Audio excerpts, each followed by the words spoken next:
की बैठक की अध्यक्षता कर रहे हैं साथी केदार जी, यूनियन के अध्यक्ष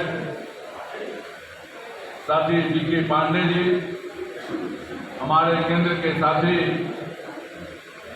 मिश्रा जी, मनोज पांडे जी, इस डिवीजन के आप सबों के लोकप्रिय नेता मिथिलेश जी, रमेश जी, BV पासवान जी, साथियों, सर्वप्रथम इस मंडलीय परिषद की बैठक का आयोजन का जिम्मा शाखा नंबर 1 मुगलसराय के साथियों ने इस आयोजन करने का काम किया।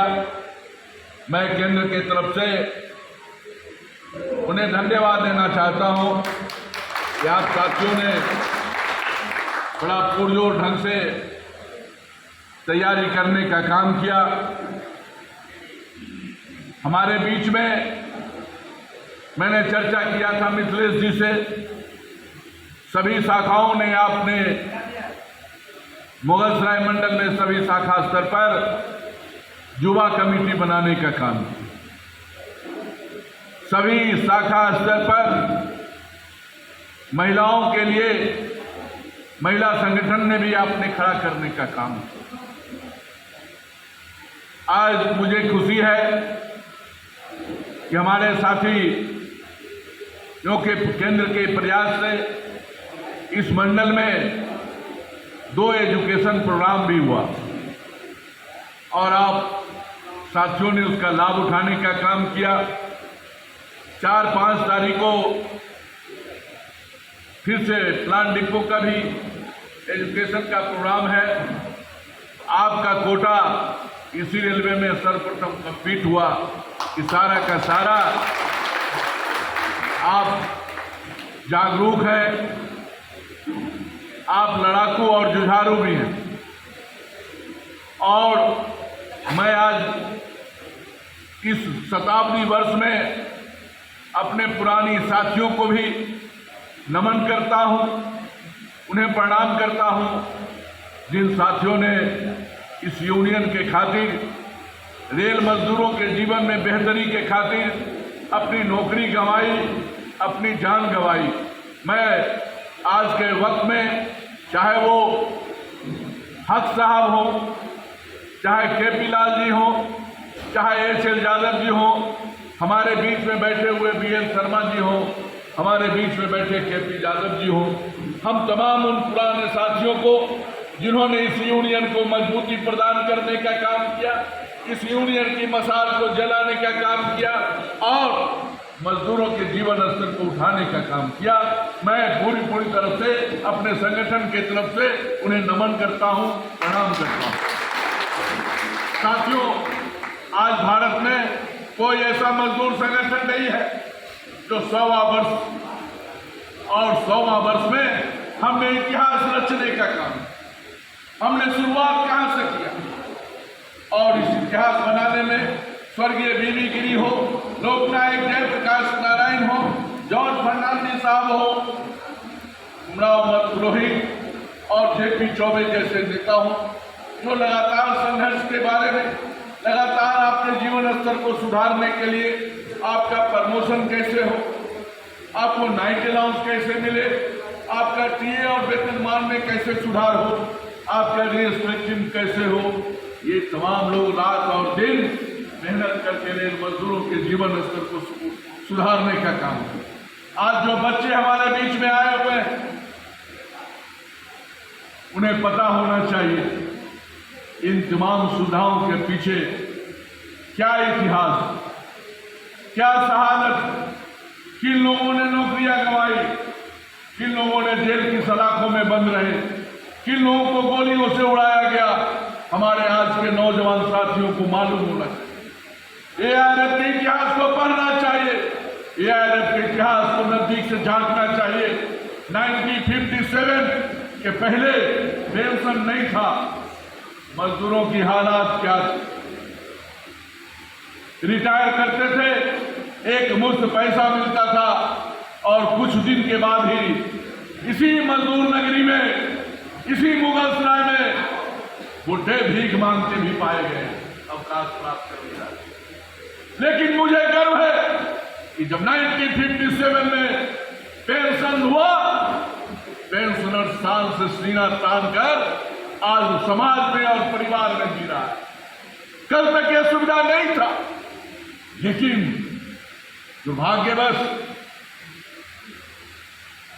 1/1/2004 के बाद जो आज तक करीब 8,62,000 नौजवान रेल मजदूर रेल के अंदर आ चुके हैं। हम लोगों ने धरना के माध्यम से, प्रदर्शन के माध्यम से सरकार को हर फोरम पर, हर जगहों पर एनपीएस को समाप्त कर पुरानी पेंशन को लागू करने का प्रस्ताव देने का काम, अपनी आवाज को बुलंद करने का काम किया।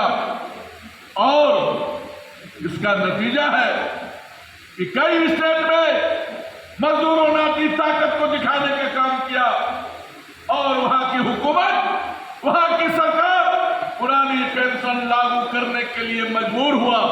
यह मजदूर आंदोलन का दिन। मैं कहना चाहता हूं भारत सरकार से, टकराव का रास्ता अच्छा नहीं होगा। All India railway mains Federation रोज रोज नहीं टकराती है, लेकिन टकराती है तो हुकूमत भी बदल जाता है। इंदिरा गांधी जैसे हमने दिखाया है 1974 की लड़ाई, देश में परिवर्तन आया 1977 में। अगर यह भारत की सरकार रेल मजदूरों की मांगों को लेकर हम अकेले नहीं है, हम तमाम केंद्रीय कर्मचारियों का संगठन बनाकर 10 तारीख को एक विशाल प्रदर्शन करने का काम करेंगे और उस विशाल प्रदर्शन में यह मुगलसराय की क्रांतिकारी भूमि इनका अहम भूमिका होगा। मैं समझता हूं मुगलसराय से हजारों की संख्या में दिल्ली हम लोग प्रस्थान करेंगे। हर मंडलों से लोग जा रहा है, हर शाखाओं से लोग आ रहा है और हम अपनी ताकत का इजहार दिल्ली में करेंगे 10 तारीख। अजमेरी गेट के नजदीक से 9:30 बजे जुलूस निकलेगा और हम सभी जंतर मंतर तक जाएंगे। आप तमाम साथियों से मेरा निवेदन होगा कि आप बड़ी से बड़ी संख्या में एक मुश्त एक झंडे इसी रेलवे कर्मचारी यूनियन का जहां बैनर होगा, हम तमाम साथी वहां पर अजमेरी गेट के नजदीक में रहेंगे।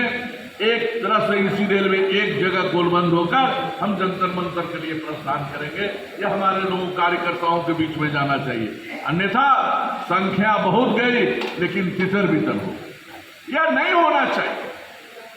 हम अपनी ताकत का प्रदर्शन करेंगे और मैं कहना नहीं चाहता आज देश के हालात क्या,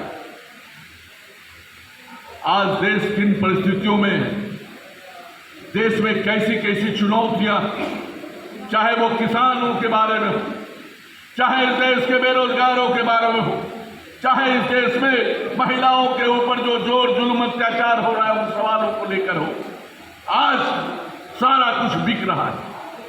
मुझे तो ताज्जुब लगता है जिन लोगों ने वादा किया कि मैं 40 रुपए पेट्रोल बेचूंगा, जिन लोगों ने वादा किया कि मैं 2 करोड़ बेरोजगारों को रोजगार दूंगा,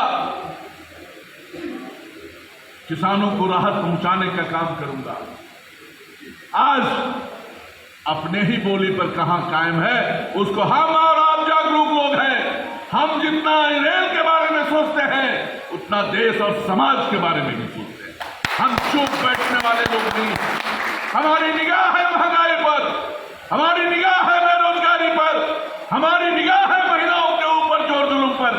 हम जागरूक लोग हैं, हम मुर्दा नहीं है जो सिर्फ अपने बारे में सोचते हैं। हमने किसान आंदोलन में भी all India railway mains federation के नेता साथी शिवपाल ने उसके ऊपर भी जाना, हमने अग्नि सवाल ऑल इंडिया रेलवे फेडरेशन ने विरोध करने, हमने महंगाई के सवाल पर भी विरोध करने का काम किया।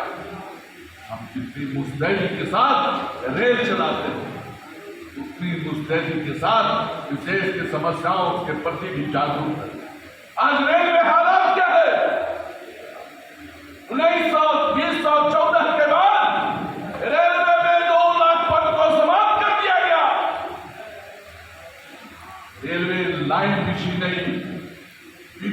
शहरीकरण हुआ, सिग्नल में बदलाव हुआ, नए स्टेशन खुले, पद नहीं मिलेगा, काम करो 24 घंटा 18 घंटा। आज रेल के डब्बे बढ़ेंगे, टिकट चेकिंग स्टाफ की संख्या नहीं बढ़ेगी। सुविधा के नाम से हम लोग चिल्ला रहे हैं, रनिंग रूम को वातानुकूलित किया गया। एजेंडा है कि तमाम पैनल को, जहां पर स्टेशन मास्टर काम करते हैं, उनको वातानुकूलित किया जाए, उनको तमाम टीटी रेस्ट रूम को वातानुकूलित किया जाए, यह डिमांड है। लेकिन सुनो, लेकिन गति शक्ति में पैसा है। गति शक्ति में एक एक मंडल में 300 करोड़ रुपया है, लेकिन रेल कर्मचारी के नाम से 3 रुपया नहीं है।